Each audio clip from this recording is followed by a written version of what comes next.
Nagsalpukan ang dalawang magkasalubong na truck sa Davao City. 7 ang nasugatan sa aksidente. Makibalita tayo kay Sheila Vergara Rubio ng GMA Davao.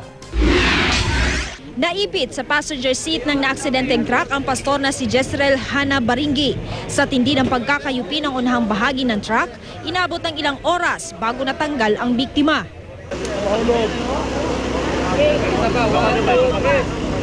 Sumalpok sa isang pickup ang naturang truck kaninang madaling araw sa isang kalsada sa Barangay Ilang, Davao City.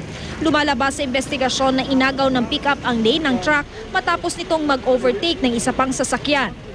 Sugatan din sa insidente ang driver ng truck na si Ricky Rosales at isa pang pasahero na si Minerva Baringe. Sugatan din ang driver ng pickup na si Jeffrey Cojita at 3 sakay nito. Sabi ng ilang saksi, mabilis ang pagpapatakbo ng driver ng pickup.